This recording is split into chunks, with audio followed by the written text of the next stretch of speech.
Selamat pagi, shalom, shalom, shalom, shalom. Penuh dengan sukacita, amin. Kita mau masuk hadirat Tuhan. Lebih lagi kita percaya penyertaan Tuhan luar biasa buat kita selama seminggu yang kita sudah lewati. Dan saatnya kita mau beribadah, kita mau mengucap syukur, kita mau persembahkan yang terbaik buat Tuhan. Mari kita berdoa, mari kita tundukkan kepala. Terima kasih Bapa untuk siang hari ini. Kami masih Engkau berikan kesehatan, kekuatan.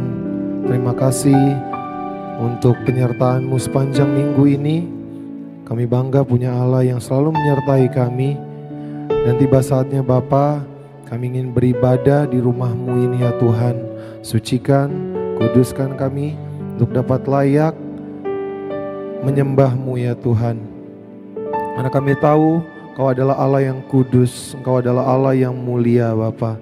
Makasih Roh Kudus bekerja di dalam hidup kami, di dalam setiap jemaat-jemaat-Mu yang hadir di tempat ini, agar kami dapat menyembah Tuhan di dalam roh dan kebenaran. Kami siap Bapa untuk memuji, memuliakan, meninggikan nama-Mu dengan sukacita. Mari jemaat Tuhan katakan bersama-sama dengan saya, amin.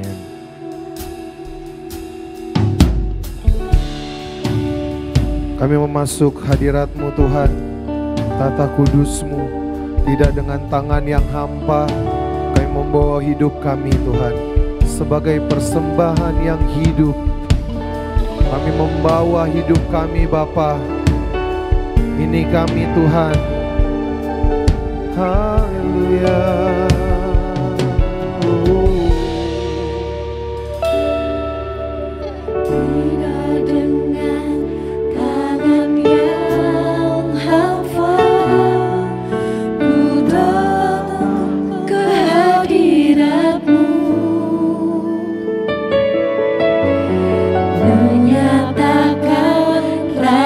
Syukurku atas segala berkat-Mu,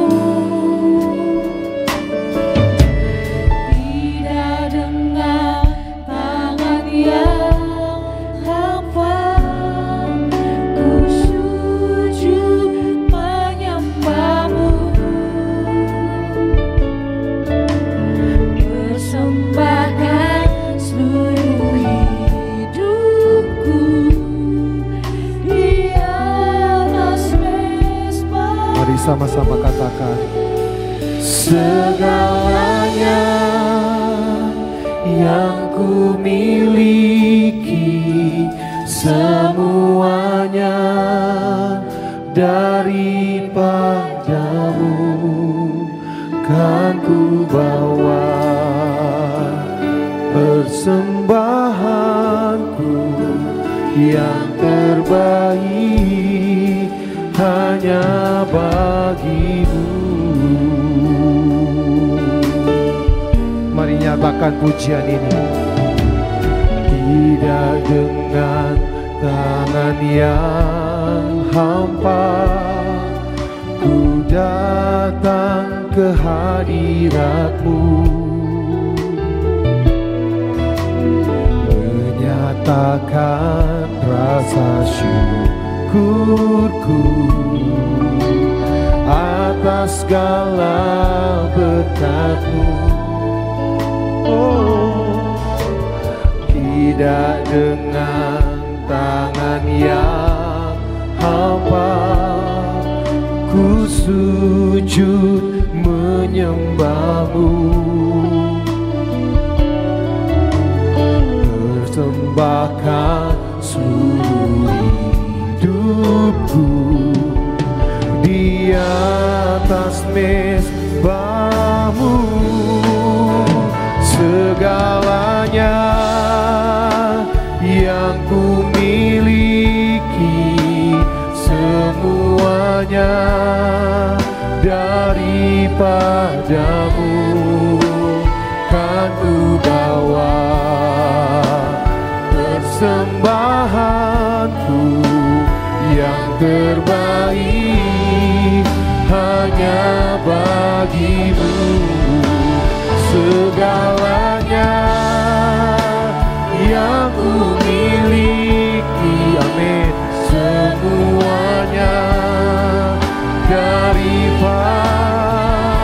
padamu Tuhan, ku bawa persembahanku yang terbaik hanya bagimu. Kami mau persembahkan pujian terbaik. Mari jemaat Tuhan nyatakan.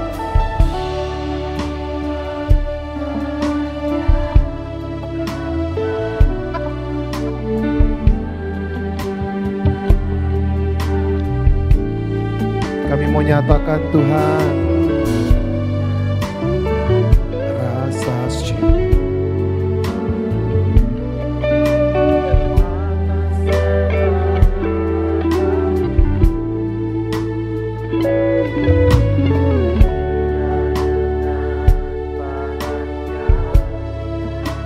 Ku sujud menyembah.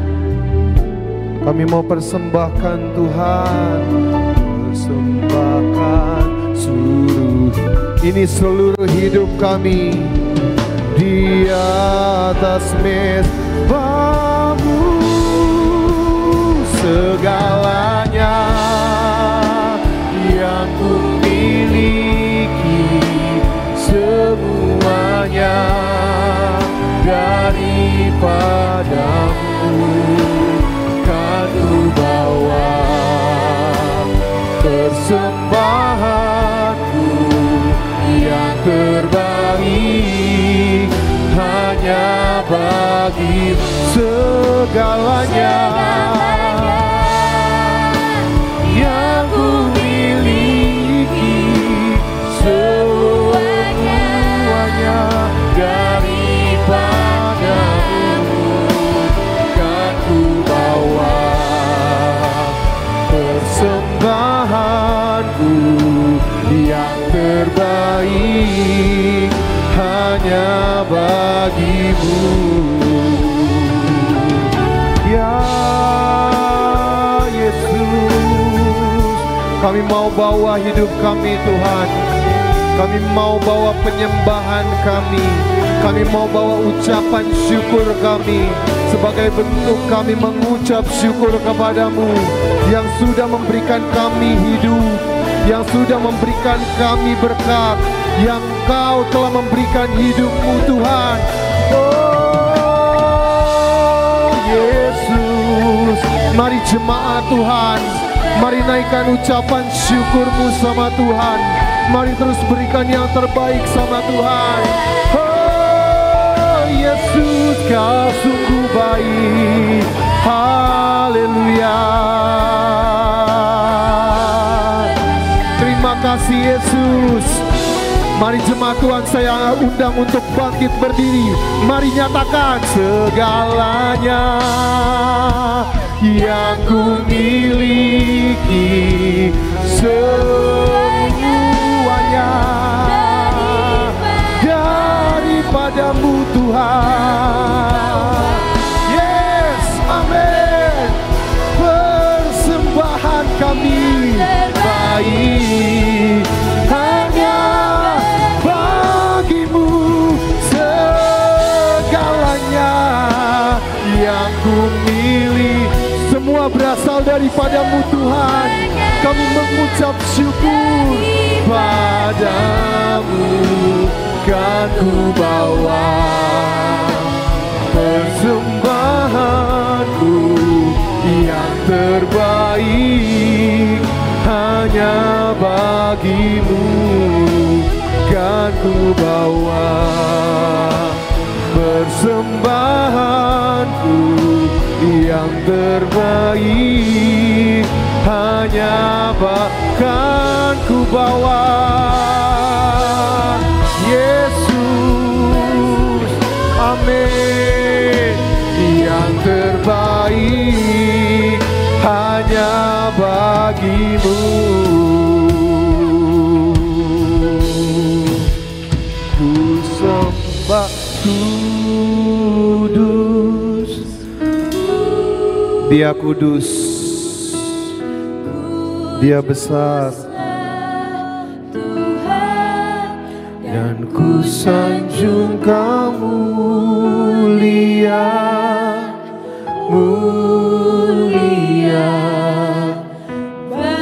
Yang percaya Tuhan Yesus kudus, mari nyatakan, angkat tanganmu. Ku sembah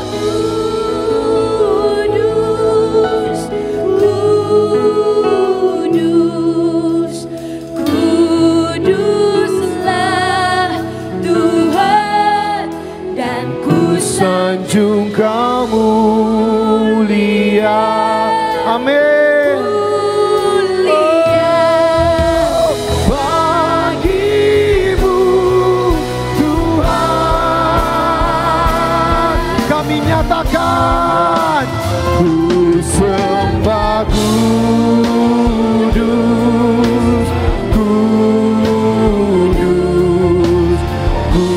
kuduslah Tuhan, dan ku sanjung Kamu mulia, mulia.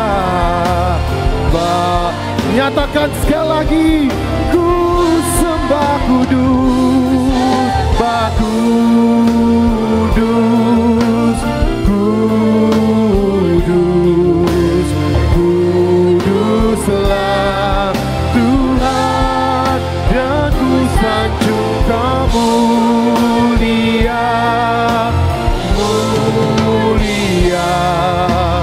Bagimu Tuhan, bagimu Tuhan, bagimu Tuhan, oh hanya bagimu, bagimu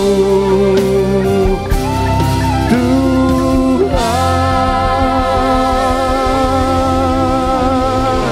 Yesus. Kami sembah Engkau yang kudus, kami sembah Engkau Raja mulia. Terima kasih Bapa, jemaat Tuhan yang siap untuk lebih antusias lagi dan penuh dengan sukacita memuji Tuhan. Mari sama-sama katakan amin. Sekali lagi kita berikan tepuk tangan buat Tuhan kita yang luar biasa. Amin. Yes. Sebelum kita memuji Tuhan lebih lagi, mari lihat kiri kanan, kasih senyum disertai dengan gigi dan senyuman terbaik. Katakan, Tuhan Yesus baik dan sayang sama kamu. Musik memuji Tuhan. Yes. Kita mau menari buat Tuhan. Yes. Tuhan sayang saya, Tuhan sayang Bapak Ibu jemaat, Tuhan sayang kita semua. Mari katakan, betapa heran, betapa mulia kasih Yesus Kristus yang dicurahkan. Marilah mari mengenal kasih itu yang melampaui segala pengetahuan. Mari nyatakan, Sio, Sio, Sio manise, ale semua disayang Tuhan Yesus. Sio, Sio, Sio manise, ale semua dicinta Tuhan Yesus. Yes. Yuk tepuk tangan buat Tuhan yuk. Kita kasih yang terbaik buat Tuhan, amin. Yes. Kasih tarian yang terbaik buat Tuhan. Jemaat Tuhan katakan dari awal, yo. Betapa heran, betapa heran, betapa mulia, amin, kasih Yesus Kristus yang dicurahkan. Marilah mari mengenal kasih itu yang melampaui segala Yuk menari buat Tuhan. Oh, Sio, Sio, Sio manise, ale semua disayang Tuhan Yesus. Sio, Sio, Sio manise, ale semua dicinta Tuhan Yesus. Musik memuji Tuhan. Yes.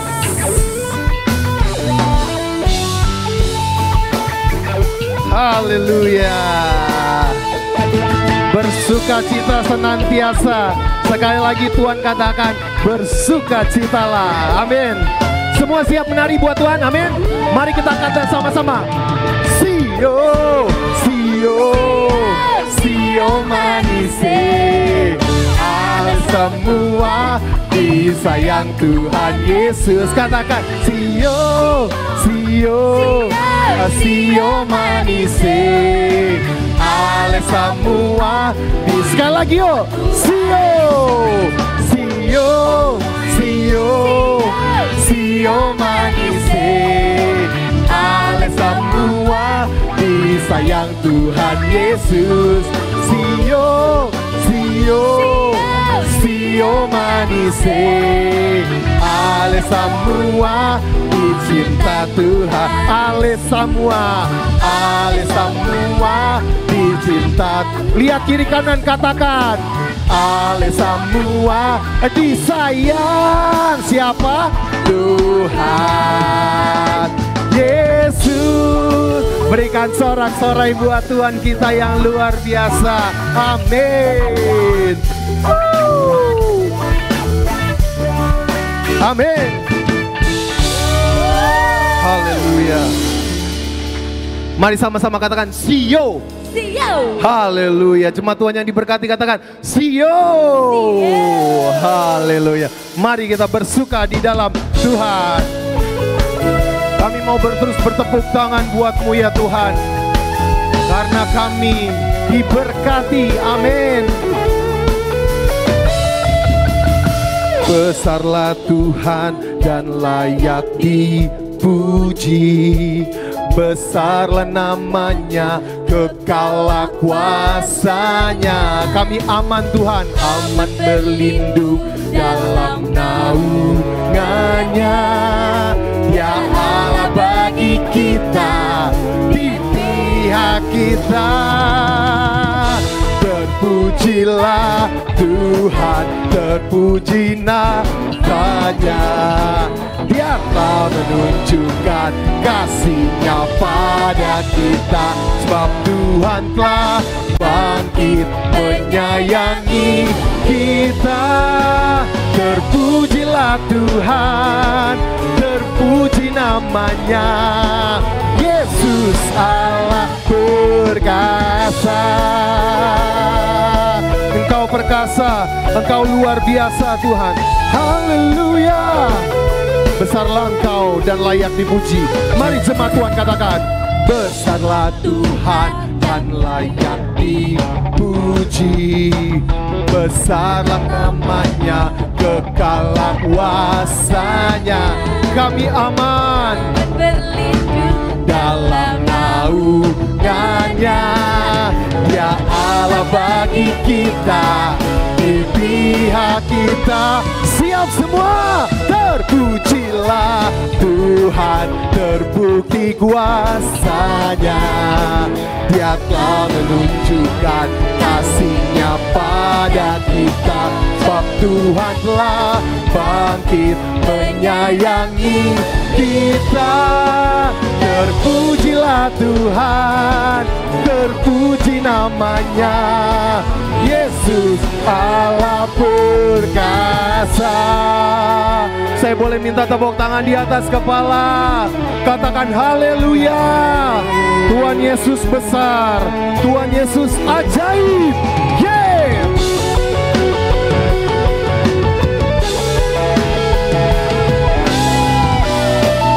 Mari jemaat Tuhan yang diberkati, katakan, terpujilah Tuhan, terbukti kuasanya. Dia telah menunjukkan kasih-Nya pada kita. Sebab Tuhan telah bangkit menyayangi kita. Terpujilah Tuhan, terpuji namanya. Yesus Allah perkasa. Kau terbukti Tuhan, Dia telah menunjukkan kasih-Nya pada kita. Sebab Tuhan telah bangkit menyayangi kita. Terpujilah Tuhan, terpuji namanya. namanya. Siapa? Yesus Allah perkasa. Katakan, sebut namanya. Yesus Allah perkasa.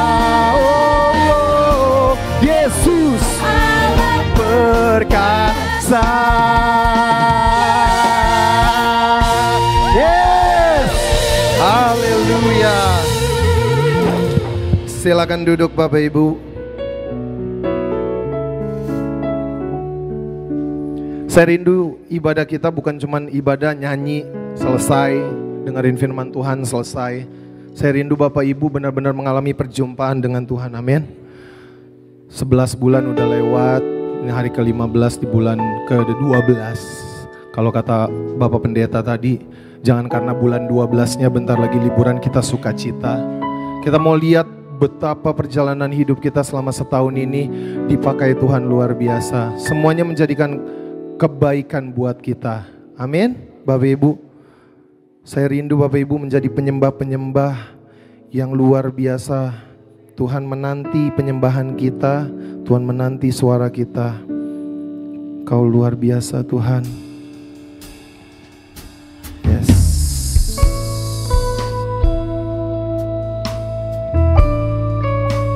Mari hidupi pujian ini. Mari imani pujian ini.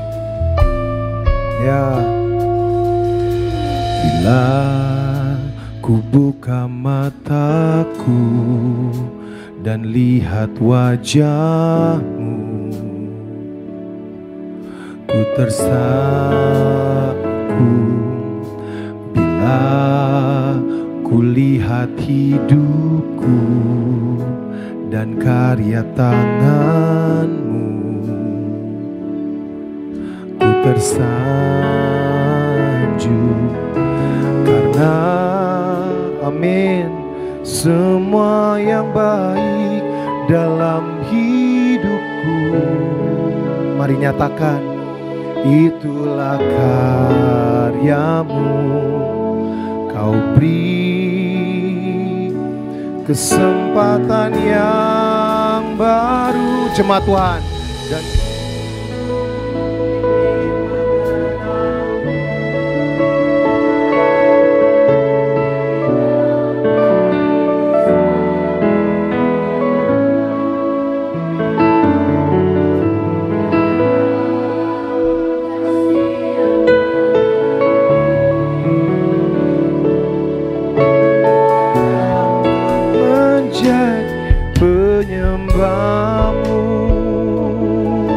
ini kami Tuhan. Mari nyatakan, bila ku buka mataku dan lihat wajahmu, ku terkagum. Bila ku lihat hidupku dan karya tangan. amin. Yes. Aku tersanjung karena semua yang baik dalam hidupku, itulah karyamu. Kau beri kesempatan yang baru, dan ku ingin mengenalmu Tuhan lebih dalam dari semua yang ku kenal. Amin. Tiada kasih yang melebihimu. Aku ada untuk menjadi penyembahmu. Dan ku ingin mengenalmu Tuhan lebih dalam dari semua yang ku kenal. Tiada kasih yang melebihimu. Aku ada untuk menjadi penyembahmu. Penyembahmu.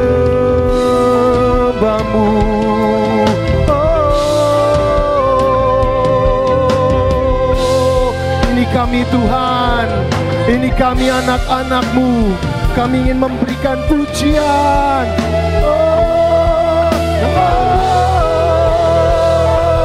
Dan ku ingin mengenal-Mu Tuhan, lebih dalam dari semua yang ku kenal. Tiada, yes, kasih-Mu Tuhan, ku ada untuk saya undang Bapak Ibu untuk bangkit berdiri. Mari katakan, dan ku ingin mengenal-Mu Yesus, lebih dalam dari semua yang ku kenal. Tiada kasih yang melebihi-Mu. Aku ada untuk menjadi penyembah-Mu. Aku ada untuk menjadi, aku ada untuk menjadi, ku ada untuk menjadi penyembah-Mu.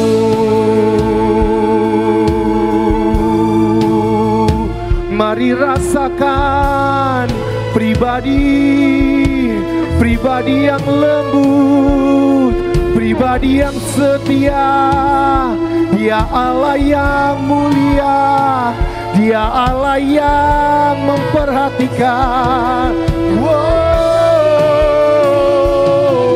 Yesus Tuhan, Yesus Bapa, Yesus bekerjalah. Kami mau angkat tangan kami mau berikan pujian, karena Kau Allah yang baik, setia.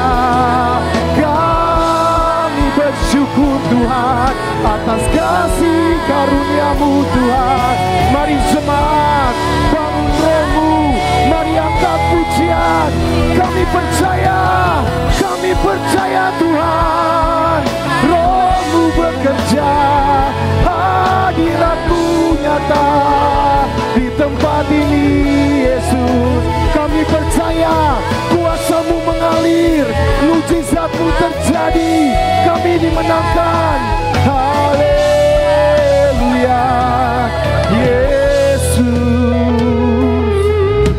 Yesus Tuhan. Ya, kami percaya kami mengalami perjumpaan pribadi dengan Tuhan. Kami percaya Roh Kudus bekerja. Kami mau membuka hati kami Tuhan untuk mendengarkan kebenaran firman Tuhan, yang kami percaya dapat menguatkan kami. Urapi hamba-Mu Tuhan. Haleluya.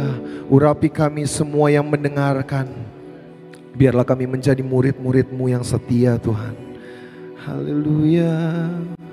Di dalam nama Tuhan Yesus, jemaat Tuhan yang siap mendengarkan kebenaran, mari sama-sama katakan amin. Shalom para jemaat yang dikasihi oleh Tuhan Yesus Kristus. Senang sekali saya, Pendeta Rubin Adi Abraham, bisa menyapa Anda dalam ibadah online ini. Hari ini saya akan menyampaikan firman dengan judul Menyambut Natal dengan Hati Benar. Kita sedang berada pada bulan Desember dan tidak lama lagi kita akan merayakan hari Natal, hari kelahiran Tuhan Yesus Kristus. Bagaimanakah cara kita menyambut Natal? Banyak orang menjelang Natal ini shopping, beli baju baru, sepatu baru. Ada yang menghias pohon terang, mencari kado untuk keluarga atau teman-temannya. Boleh-boleh saja saudara melakukan itu. Tetapi saya percaya persiapan yang paling Tuhan inginkan adalah sikap hati yang benar dalam menyambut Natal. Nah, ada beberapa tokoh Alkitab yang kita mau teladani bagaimana mereka menyambut Natal, menyambut kelahiran Yesus yang pertama yang ternyata mengubah hidup mereka menjadi baru. Yang pertama kita akan belajar dari sikap para Majus. Dalam Matius 2 ayat 11 dan 12 dikatakan, maka masuklah mereka ke dalam rumah itu dan melihat anak itu bersama Maria ibunya, lalu sujud menyembah dia. Mereka pun membuka tempat harta bendanya dan mempersembahkan persembahan kepadanya, yaitu emas, kemenyan, dan mur. Saudara, hal pertama yang kita harus teladani dari para Majus ini, mereka sujud dan kemudian mempersembahkan. Sujud menyembah dan mempersembahkan. Jadi kita harus punya hati yang sujud kepada Tuhan. Artinya menyembah Dia, mengagungkan Dia, memuliakan Dia, Yesus sebagai Raja kita, sebagai Juru Selamat, sebagai Tuhan yang kita taati. Sebab yang paling penting yang kita persembahkan kepada Tuhan bukan hadiah, bukan uang, tapi hati kita. Yesus telah memberikan hidupnya untuk mati bagi kita. Bukankah seharusnya kita juga memberikan hati kita untuk menyukakan hati Tuhan? Apakah hati kita bersih, disucikan oleh darah Yesus, atau hati kita kotor? Seorang guru sekolah minggu tanya kepada anak-anak sekolah minggu, "Nak, Yesus lahir di mana?" "Di kandang, Bu Guru." "Apa aja yang ada di kandang?" Ada yang bilang ada kambing, yang lain bilang ada sapi, yang lain teriak ada tai katanya. Teman-temannya bilang, "Hus, anak nakal ngomong tai." Tapi ibu bilang memang benar, di kandang ada tai. Saudara, apakah hati kita kotor seperti itu? Ataukah kita berkata, "Tuhan, aku sujud menyembah Engkau, bersihkan hatiku supaya Kau layak di hadapan Tuhan." Kalau kita sudah sujud menyembah kepada Tuhan, baru seperti orang Majus kita mempersembahkan yang terbaik yang kita miliki, yaitu emas, kemenyan, dan mur. Ada ungkapan berkata, "You can give without loving, but you can love without giving." Engkau dapat memberi tanpa cinta, tapi engkau tidak bisa mencintai tanpa memberi. Engkau bisa kasih uang kepada pengamen tanpa rasa cinta. Tapi kalau engkau mencintai seseorang, mustahil saudara tidak memberikan yang terbaik kepada dia. Kita mau memberikan yang terbaik karena cinta. Itu juga yang kita harus lakukan kepada Tuhan. Beri hidupmu, beri waktumu, beri uangmu bagi Tuhan. Dan rumusnya ini, sujud menyembah baru mempersembahkan. Jangan mempersembahkan sesuatu tanpa sujud menyembah. Karena orang yang mempersembahkan talentanya, uangnya, segalanya untuk Tuhan, tapi hatinya tidak mau sujud kepada Tuhan, akan merasa diri sombong, merasa berjasa. "Aku nih udah bisa nyumbang untuk pekerjaan Tuhan. Kalau bukan saya, mana mungkin hal ini terjadi." Saudara-saudara, saya pernah dengar ada hamba Tuhan yang cerita. Dulu waktu memulai pelayanan, ada orang kaya yang support dia dengan alat musik, sound system, dengan kursi-kursi gereja. Tapi satu kali ada konflik karena hamba Tuhan tidak setuju dengan usulan sesuatu dari orang kaya ini. Orang kaya itu marah. Dan hari Minggu tersebut ketika si pendeta masuk ke gereja, dia kaget. Karena apa? Kursi hilang. Sound system hilang. Alat musik hilang. Kenapa? Dibawa balik oleh orang yang nyumbangnya itu, saudara. Aduh, kok ada ya orang seperti ini? Dia tidak sadar dia memberi itu untuk Tuhan, bukan untuk gereja, bukan untuk pendeta, bukan untuk manusia. Inilah sikap orang yang ingin mempersembahkan tanpa sujud dulu di bawah kaki Tuhan. Bahkan saya dengar ada seorang hamba Tuhan cerita gini, "Pak, ada orang yang lama pelayanan bersama dengan saya. Tapi kemudian ada percekcokan terjadi. Dia tidak setuju dengan beberapa hal. Dan dia tuntut saya. Dia minta dibalikin semua uang, persembahan, persepuluhan, ditagih lagi. Oh, saya sudah ke gereja 10 tahun. Ini saya pernah memberi sekian, ayo bayar balik." Waduh, kok ada ya manusia seperti itu? Seperti orang setelah pacaran setahun lalu putus. Lalu yang laki bilang gini, "Bayar. Kamu kan udah mutusin saya. Kamu ini dulu suka diantar-antar naik motor saya. Setahun nih, saya suka antar jemput kamu naik sepeda motor. Bensinnya 1 tahun 3 juta rupiah bayar sama saya. Lagi pula kamu suka makan bakso, suka nambah lagi baksonya. Oh, dan makanan lain 7 juta rupiah bayar kepada saya." Kan bingung kalau ada manusia gini, saudara. Jangan sampai kita menjadi orang sedemikian. Tapi apapun yang kita persembahkan, itu harus dimulai dengan penyembahan terlebih dahulu kepada Kristus. Hal lain yang kita pelajari dari para Majus adalah di Matius 2 ayat 12. Dan karena diperingatkan dalam mimpi supaya jangan kembali kepada Herodes, maka pulanglah mereka ke negerinya melalui jalan lain. Mereka tidak mengikuti perintah Herodes untuk menemui dia kembali. Karena Herodes akan membunuh Yesus. Dia mengikuti jalan yang lain. Ini juga bicara tentang hidup yang berbeda, hidup yang berubah. Dulu mungkin jalan yang kita tempuh jalan dosa. Sekarang jalan yang kita harus tempuh setelah kita ketemu Yesus adalah jalan kebenaran. Bertobat berasal dari kata Yunani metanoia, artinya berubahnya pikiran kita. Dulu kita penyembah berhala, kini kita menyembah Allah yang benar dalam diri Yesus Kristus. Dulu tinggi hati, sekarang rendah hati. Dulu mementingkan diri, sekarang kita rela melayani orang lain. Orang yang berjumpa dengan Yesus hidupnya tidak akan pernah sama lagi.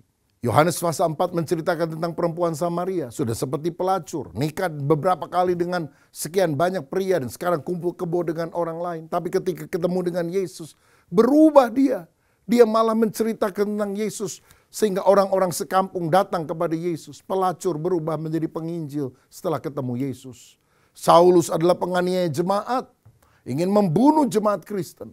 Tapi ketika dia bertemu dengan Yesus di pintu gerbang kota Damsyik, dia bertobat. Dia berubah menjadi Paulus, rasul yang menanam begitu banyak gereja pada abad mula-mula. Saudara, kalau kita merayakan Natal dan benar ketemu dengan Yesus, bukan sekedar aktivitas yang kita kerjakan.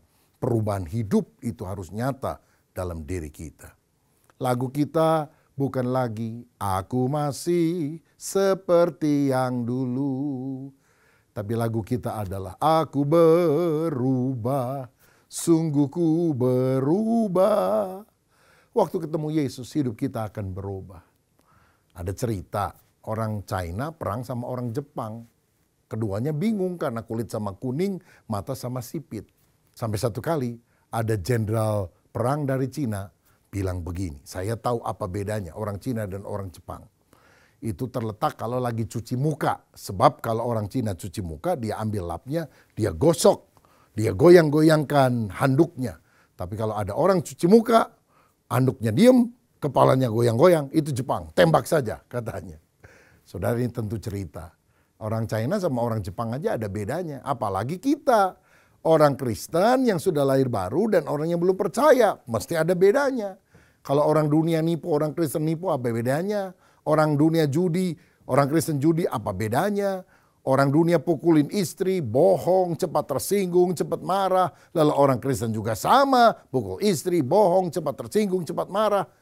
Apa gunanya hidup kita sedemikian? Mari kita menempuh jalan lain, jalan kekudusan. Ini teladan dari orang Majus, para Majus. Yang kedua, teladan dari para gembala. Dalam Lukas 2 ayat 15 dan 16 dikatakan, setelah malaikat-malaikat itu meninggalkan mereka dan kembali ke sorga, gembala-gembala itu berkata seorang kepada yang lain, marilah kita pergi ke Betlehem untuk melihat apa yang terjadi di sana, seperti yang diberitahukan Tuhan kepada kita. Lalu mereka cepat-cepat berangkat dan menjumpai Maria dan Yusuf dan bayi itu yang sedang berbaring di dalam palungan. Menarik sekali dikatakan ketika malaikat menyampaikan kabar sukacita kepada para gembala, mereka mendengarnya dan mereka kemudian memberikan respon. Mereka cepat-cepat berangkat untuk melihat apakah benar yang disampaikan oleh malaikat Tuhan itu kepada mereka.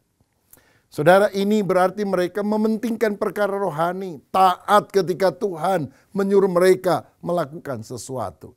Mereka tidak menunda-nunda, mereka tidak bilang besok saja, minggu depan saja. Cepat-cepat berangkat berarti segera.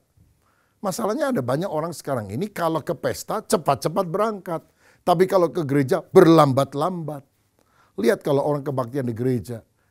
Gereja dimulai jam 8, ada yang datang setengah 9. Dimundurkan jadi jam 9, datangnya setengah 10. Jam berapapun gereja memulai ibadah, suka saja ada orang yang datang itu berlambat-lambat. Mari kita teladani para gembala, mereka cepat-cepat berangkat. Saudara, kita ini jangan jadi Kristen pedati yang kalau didorong-dorong baru maju. Jangan jadi Kristen merpati. Kalau ada jagung, waduh, merpatinya datang. Kalau ada berkat datang dia. Tapi mari kita jadi Kristen sejati yang ingin membangun relasi yang baik dengan Tuhan. Kalau saudara tahu, tiap pagi jam 5 di YouTube GBI Battle dan juga hari Sabtu jam 6 di YouTube GBI Battle ada doa pagi. Ayo cepat-cepat bangun supaya kita bisa mengikutinya, memuji menyembah Tuhan, mendengarkan renungan firman. Juga kalau hari Minggu, saudara bisa datang ke gereja secara langsung, on-site. Karena dalam Mazmur 122 ayat 1, Daud pernah berkata, aku bersuka cita ketika dikatakan orang kepadaku, mari kita pergi ke rumah Tuhan. Kenapa Daud disebut orang yang hatinya berkenan kepada Tuhan? Karena dia bilang, aku bersuka cita bukan karena aku punya uang banyak, punya emas yang banyak, tapi ketika orang mengajak aku pergi ke rumah Tuhan. Saudara, mari kita merindukan perkara rohani seperti para gembala ini yang cepat-cepat berangkat untuk melihat Yesus. Selanjutnya di ayat 20 dari Lukas 2 tadi dikatakan, maka kembalilah gembala-gembala itu sambil memuji dan memuliakan Allah karena segala sesuatu yang mereka dengar dan mereka lihat semuanya sesuai dengan apa yang telah dikatakan kepada mereka. Setelah mereka berjumpa dengan Yesus pada hari Natal, hari kelahirannya, mereka pulang sambil memuji dan memuliakan Allah. Tahukah saudara bahwa tanda yang jelas bahwa orang itu lahir baru, diselamatkan, dia suka memuji, menyembah Tuhan. Hidup dalam doa, pujian, penyembahan. Nyanyi dengan sukacita. Mengangkat tangan sebagai ekspresi hati mengasihi Tuhan. Bertepuk tangan karena girang untuk sukacita keselamatan yang Tuhan berikan kepada kita. Saya ingat ketika orang-orang di China sedang ditekan oleh komunis, mereka ibadahnya itu di bawah tanah istilahnya. Sembunyi-sembunyi di rumah. Mereka kumpul jalan pelan-pelan. Satu-satu masuk dalam satu rumah. Mungkin 5 orang, 7 orang. Lalu mereka nyanyi. Tepuk tangan tapi tanpa suara. Hanya mulutnya yang begini-begini. Tepuk tangan, tangannya nggak kena saudara. Supaya tidak ada suara dan orang-orang kemudian nanti bisa menangkap mereka. Tapi mereka sungguh-sungguh memuji Tuhan. Mari kita biasakan diri kita memuji Tuhan, memuliakan Tuhan. Setel lagu-lagu rohani, ikuti. Jangan lagu dunia tentang patah hati, putus cinta. Itu akan melemahkan iman, saudara.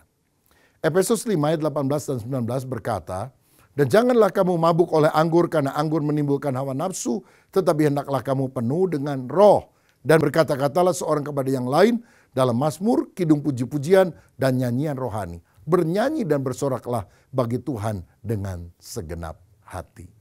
Orang yang penuh Roh Kudus cirinya suka menyanyi memuji Tuhan dengan mazmur, kidung pujian, dan nyanyian rohani. Dan percayalah, ada kuasa di dalam puji-pujian. Ketika Paulus dan Silas ditangkap, dimasukkan di dalam penjara. Tengah malam mereka tidak ngomel, bersungut-sungut. Mereka memuji Tuhan.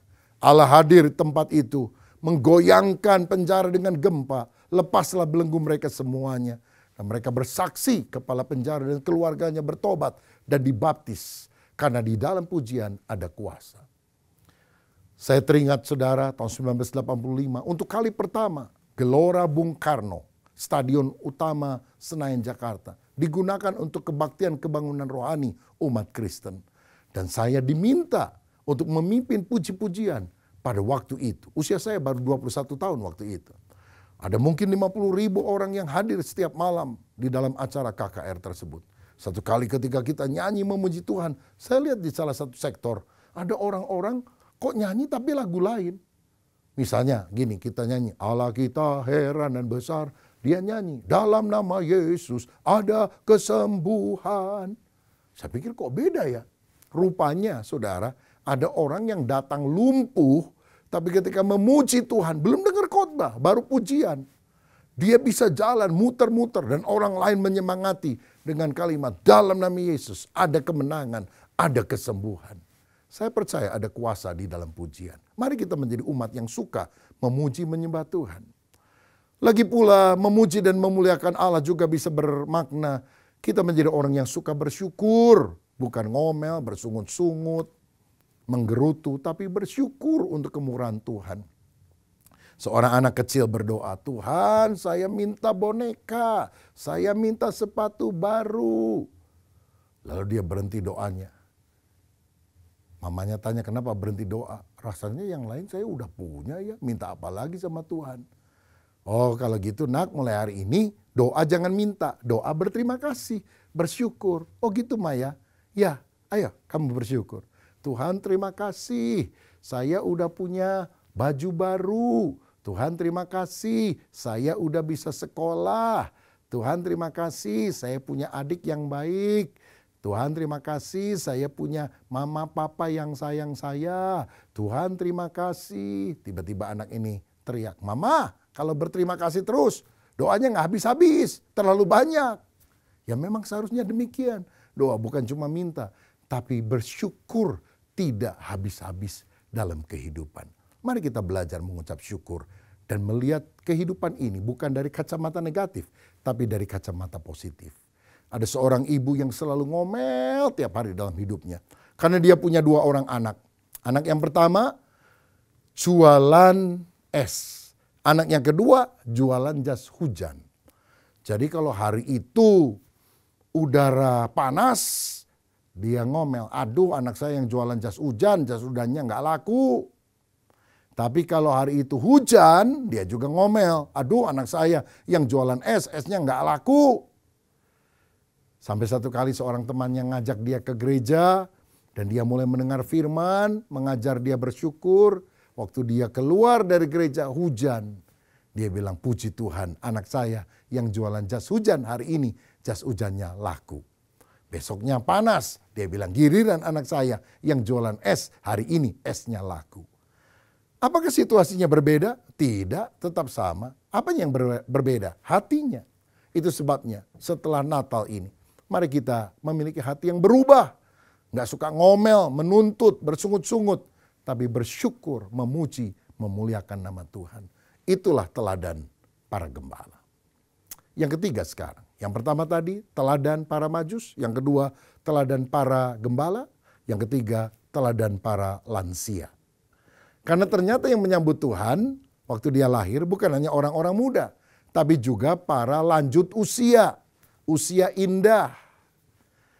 Dan itu diwakili oleh 2 orang yang bernama Simeon dan Hana. Dalam Lukas 2 ayat 29 sambil menatang Yesus, menggendong Yesus, Simeon berkata, sekarang Tuhan biarkanlah hamba-Mu ini pergi dalam damai sejahtera sesuai dengan firman-Mu, sebab mataku telah melihat keselamatan yang daripadamu. Saudara, Simeon adalah orang yang siap bertemu dengan Tuhan karena yakin akan keselamatan. Sekarang aku siap. Kalau aku dijemput oleh Tuhan, mati aku siap. Karena aku yakin aku sudah diselamatkan. Karena aku sudah berjumpa dengan Yesus.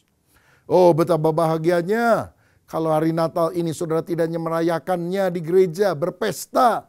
Tapi engkau yakin benar engkau orang berdosa yang diselamatkan ketika bertobat dan percaya kepada Yesus. Saudara sekalian, manusia diciptakan sebagai makhluk yang mulia, tetapi kemudian jatuh dalam dosa karena bisikan manis dari si iblis yang berkata makanlah buah yang di tengah. Dan akhirnya mereka berdosa, diusir dari Taman Eden yang telah berubah menjadi Taman Edan. Tetapi Tuhan bermaksud menyelamatkan manusia yang berdosa. Kejadian 3 ayat 15, Tuhan berkata, aku akan mengadakan permusuhan antara engkau dan perempuan ini, antara keturunanmu dan keturunannya. Keturunannya akan meremukkan kepalamu dan engkau akan meremukkan tumitnya. Ini janji awal bahwa dari seorang wanita akan lahir juru selamat Mesias yang meremukkan kepala ular. Artinya menghancurkan pekerjaan iblis. Walaupun iblis akan meremukkan tumitnya, artinya memberikan kesengsaraan yang luar biasa kepada dia. Dan itu digenapi pada hari Natal. Waktu Yesus lahir, dia berjalan dari palungan kepada palang, rela mati di salib demi penderitaan kita, umat manusia yang ditanggungnya. Natal memberitakan Allah yang kita sembah bukanlah Allah yang lepas tangan, cuci tangan, lipat tangan, dan berpangku tangan. Masa bodoh terhadap manusia yang berdosa. Dia juga bukan Allah yang gatal tangan, ringan tangan, menjatuhkan tangan. Artinya menghukum manusia. Tapi dia Allah yang rela turun tangan, mengulurkan tangan kasih-Nya kepada kita. Karena begitu besar kasih Allah akan dunia ini, sehingga dikaruniakan anak yang tunggal, supaya setiap orang yang percaya kepadanya tidak binasa, melainkan beroleh hidup yang kekal. Bahkan Yesus memberikan kepastian keselamatan bagi orang percaya. Yohanes 10 ayat 28, dan aku memberikan hidup yang kekal kepada mereka, dan mereka pasti, bukan mudah-mudahan, semoga, barangkali, mungkin, tapi pasti tidak akan binasa sampai selama-lamanya. Dan seorang pun tidak akan merebut mereka dari tanganku. Saudara, biar hari Natal ini engkau membuka hati seperti Simeon, mengizinkan Yesus masuk di dalam hati kita, agar kita mengalami keselamatan kekal karena anugerah Tuhan yang diberikan kepada kita. Selanjutnya lansia kedua adalah seorang nabiah bernama Hana. Dan dalam Lukas 2 ayat 38 dicatat begini, dan ketika itu juga datanglah ia ke situ dan mengucap syukur kepada Allah dan berbicara tentang anak itu kepada semua orang yang menantikan kelepasan untuk Yerusalem. Hana berbicara tentang Yesus kepada semua orang yang merindukan keselamatan dan kelepasan. Artinya Hana bersaksi.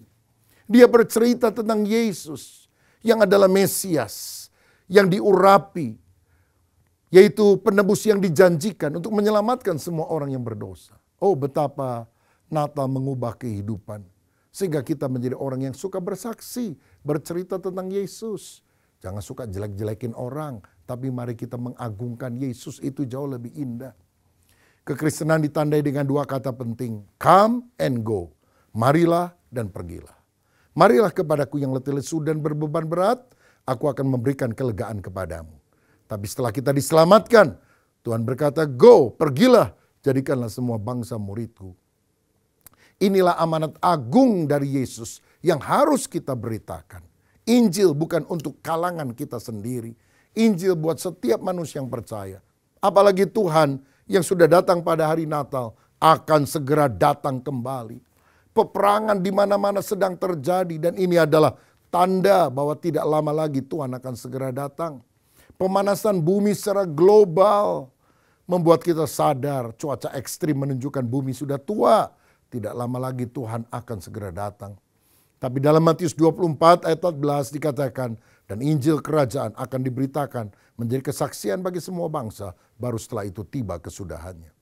Ada hal yang harus kita lakukan untuk mempercepat hari kedatangan Tuhan, yaitu memberitakan Injil kerajaan. Mari kita bercerita tentang Yesus, bersaksi supaya banyak orang diselamatkan. Ada seorang dokter muda yang baru praktek di sebuah kampung. Dia menanti pasien di kliniknya, sepi, nggak ada yang datang. Sampai menjelang sore baru seorang kampung datang, sakit, diobati. Dan si pasien merasa badannya lebih enak. Dan dia bilang, aduh dokter maaf ya saya nggak punya duit ini. Saya kasih buah pisang aja ya buat dokter. Dokter bilang, aduh ini baru penglaris nggak punya duit lagi. Dia bilang dalam hati. Tapi dia bilang, udahlah Pak nggak usah bayar apa-apa. Bayarnya cuma gini aja. Bapak kan sakit datang sama saya obati. Bapak kan enakan dan saya percaya Bapak akan sembuh. Iya, tolong ceritakan kepada semua teman kampungmu bahwa kalau kamu sakit datang ke saya. Nanti saya obati supaya sembuh. Oh cuma gitu bayarannya Pak? Iya. Ceritakan saja. Oh kalau gitu gampang. Sejak itu dia cerita kepada teman-temannya seluruh kampung. Kalau sakit datang sama dokter itu. Dokternya pinter, dokternya baik. Dan gratis lagi saudara katanya. Dan sejak itu si dokter ini kebanjiran pasien saudara. Saya mau bilang Yesus adalah dokter di atas segala dokter. Dia bisa menyembuhkan penyakit kita yang paling berbahaya. DOSA. Dosa yang membuat kita akan mengalami maut, binasa sampai selama-lamanya. Dan kalau kita sudah percaya kepada Yesus, apa yang Yesus minta daripada kita? Ceritakan saja kepada orang lain. Pergilah, jadikan semua bangsa muridku. Beritakan Injil kepada mereka. Saudara, Natal akan berarti kalau kita tidak menyimpan kabar baik bagi diri kita sendiri saja, tapi kita juga menceritakan tentang Yesus kepada keluarga, kepada teman-teman kita. Bagaimana cara kita menyambut Natal? Miliki sikap hati yang benar seperti para majus, para gembala, dan para lansia. Maukah saudara hari ini berkata, Tuhan, bereskan hatiku supaya aku menyambut Natal dengan baik, sehingga aku mengalami perubahan hidup yang radikal setelah aku berjumpa Yesus yang lahir pada hari Natal. Mari kita berdoa. Tuhan, terima kasih buat kebenaran firman-Mu. Biarlah firman-Mu mengubah hidup kami menjadi baru. Kami mau menyambut Natal dengan sukacita. Bukan hanya dengan gegap gempita pesta. Tapi hati kami dipersembahkan kepada Tuhan. Sujud kepadamu. Menyembah Engkau. Menempuh jalan hidup lain. Jalan kehidupan orang benar. Kami juga mau tertarik pada perkara rohani. Cepat-cepat datang kepada Tuhan. Kami juga ingin memuji dan memuliakan nama Tuhan. Meyakini keselamatan yang ada dalam Kristus. Dan kami bersaksi kepada semua orang tentang Engkau. Oh Tuhan, terima kasih. Biar firman-Mu ini bukan hanya kami dengar, tapi kami praktekkan dalam hidup kami. Berkat-Mu atas kami, dalam nama Yesus kami berdoa. Haleluya. Amin. Tuhan Yesus memberkati. Bapa, kami sungguh bersyukur buat anugerah-Mu dalam kehidupan kami. Kami berterima kasih buat ibadah yang ketiga ini karena Tuhan sudah hadir dan memberkati kami. Sukacita kami melimpah bukan karena keadaan, bukan karena materi yang kami punya, bukan karena kami punya mobil yang bagus, rumah yang mewah, tapi sukacita kami melimpah karena Tuhan ada dalam kehidupan kami. Berkati hamba-Mu, Pendeta PDP Neti Marlina, Tuhan pakai dia menjadi tiang doa bagi suami, bagi anak-anak, bahkan bagi anak-anak rohaninya. Dimanapun hamba-Mu berada diberkati. Kami percaya kami sudah diberkati firman Tuhan hari ini. Dan kami pulang, kami harus pulang dengan sukacita. Kami tidak boleh lemah dan tertunduk. Karena sukacita sejati ada dalam hidup kami. Apapun masalah kami, apapun persoalan kami tetap percaya Yesus ada bersama dengan kami. Terima kasih Tuhan, berkati bangsa dan negara kami, para pemimpin rohani kami, dimanapun mereka berada Tuhan berkati. Ini doa dan pengharapan kami, dalam nama Yesus kami berdoa. Mari angkat tangan dan perkatakan amin bagi apa yang saya doakan jadi kenyataan dalam hidup kita. Tuhan memberkati rumah tanggamu. Tuhan memberkati pekerjaanmu. Tuhan memberkati keuanganmu. Tuhan memberkati kesehatanmu. Dan Tuhan memberkati pertumbuhan rohanimu. Sekarang pulanglah. Terimalah berkat daripada Allah Bapa, cinta kasih dalam Tuhan Yesus Kristus, dan melalui persekutuan yang indah dalam kuat kuasa Roh Kudus, tinggal tetap menyertai kita mulai siang hari ini sampai Maranatha. Yesus Kristus datang pada kali yang kedua, menjemput kita di awan-awan yang permai. Yang percaya dan sudah diberkati Tuhan, mari katakan bersama, amin. Kau Allah yang besar, ajaib dan mulia. Kau Yesus yang selalu membuatku terpesona. Segala pujian bagimu ya Tuhan. Hanya Kau yang layak ku agungkan. Hanya Kau yang layak. Hanya Kau yang layak. Hanya Kau yang layak ku agungkan. Ibadah kita telah selesai. Selamat hari Minggu, Tuhan Yesus memberkati.